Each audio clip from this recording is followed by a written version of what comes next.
Kemudian saya yang mau cerita ya, supaya sampean bisa menghadapi dunia global ini, tak bawa tafsir Munir termasuk tadi. Ini saya baca ini karangannya Syekh Nawawi, karena tadi kata Mbak Firjon, ngaji itu harus sama orang yang bersanad. Saya ini kalah sama beliau itu berkali-kali. Secara nasab saya harus manggil Mbah. Secara silsilah ilmu saya juga kalah lagi. Saya sering disewani sama cucu-cucu Syekhona Khalil. Kiai Siddiq itu termasuk murid dekat beliau, Syekhona Khalil. Kalau itu berarti kan Gus Firjon, Ahmad, terus Mbah Siddiq. Mbah Siddiq ngaji Syekhona Khalil. Syekhona Khalil itu pernah ngaji langsung sama Sayyid Zaini Tahlan. Berarti beliau dari Sayyid Zaini Tahlan itu baru generasi kelima.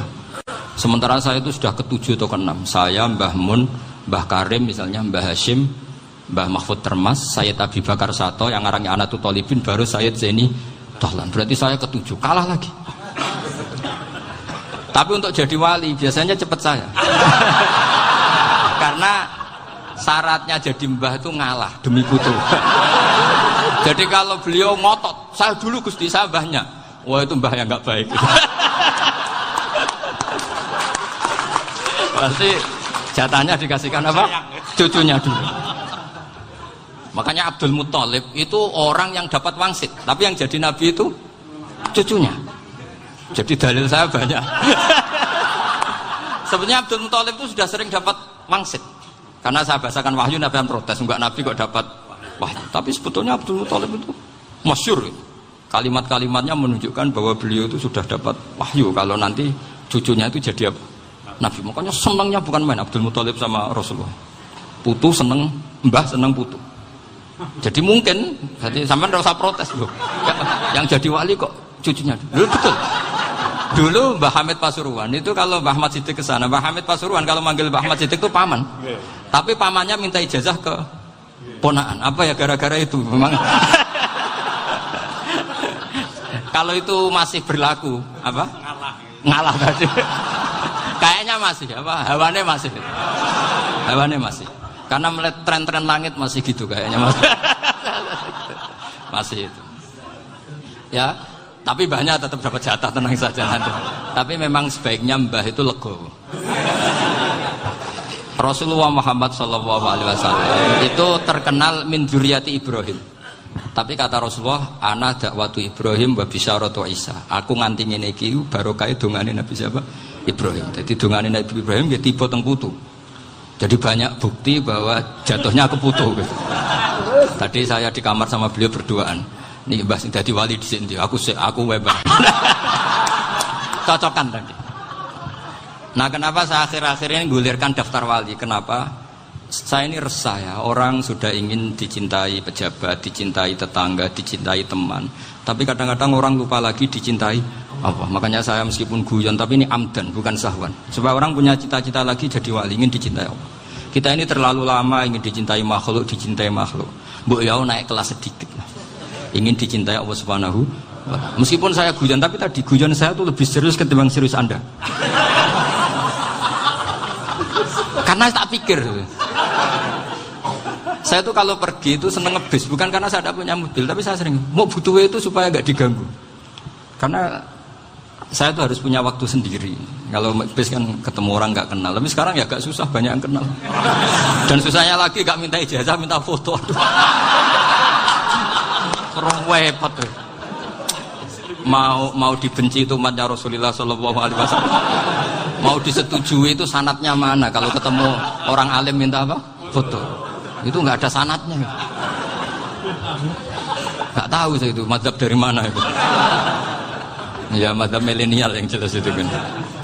Ini tak baca ya biar dapat. Karena ini kenangan saya sama Mbah Ahmad Siddiq. Saya masih ingat betul beliau ngisi hallnya Mbah Abdullah bin Umar, berarti abahnya Mbah Hamid.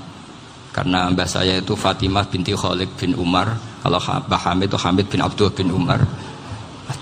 Itu saya masih ingat betul zaman itu Mbah Hamid tiap hall di Lasem itu rawuh dan saya derek mbah saya karena masih misanan datang ke Lasem.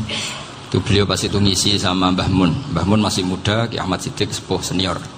Itu beliau cerita bahwa dulu ketika Indonesia dijajah Jepang itu para kiai mimpi dibacakan ayat Khulifatir Rum fi adnal ardi wa hum min ba'di walabihim Zalim. Terus ada kiai yang tanya, takwilannya gimana? Ya nanti Jepang pulang bukan karena kita yang mengalahkan, tapi Jepang ada yang mengalahkan sendiri, meskipun tidak kita. Kayak dulu Faris tidak dikalahkan Islam, tapi dikalahkan Romawi, tapi yang seneng umat Islam. Wa yauma idzi yafrahul mu'min. Itu luar biasa ulama-ulama kita. Delalah kejadiannya Indonesia seperti itu. Yaitu kita tidak mengalahkan Jepang, tapi Jepang pulang sendiri karena dikalahkan apa? Sekutu. Ya ini saya baca. Ini tidak usah dicek bacanya benar apa enggak. Sudah aman apa? Aman. Karena kalau saya salah itu ya sengaja. Artinya ya sengaja saja. Ya biasa maksudnya. Saya kemarin ngisi di Pondok Peloso, di Pondok Al Munawir Jogja. Salah itu ada dua. Ada salah yang memang benar-benar salah. Itu enggak apa-apa, bisa dimakfu. Karena mesti sangke wong goblok salah yang terus itu. Ada salah bawaan ilmu, itu repot tuh dadaninnya. Karena misalnya kita yang biasa belajar qiraah sab'ah wayah sibuhu, mesti diulang lagi wayah sabuhu. Karena qiraahnya Imam Asim itu hasibah yah sabu bi fathis sin. Sementara kita kalau ngaji kitab kulino yahsib. Sehingga kita yang biasa belajar sab'ah itu kalau baca kitab itu kayak orang bingung. Kadang-kadang yang ngaji juga bingung. Gus Pak mau cok bulan pilih. Ya tepat-tepatan. Ada yang mengatakan Gus Pak bingung. Ada yang mengatakan Gus Pak alim alama, itu tepat-tepat nasib. Karena memang ya sab'ah memang seperti itu. Misalnya kufuan itu Imam Asim baca kufuan. Tapi beliau punya murid namanya Syu'bah. Itu kalau baca kuf'an.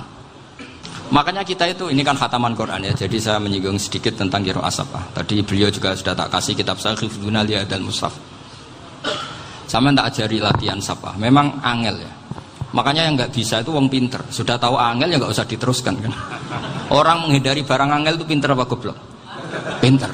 Berarti wong goblok pinter. Saya tuh makanya sama orang goblok tuh respect. Jadi orang alim tuh angel apa gampang?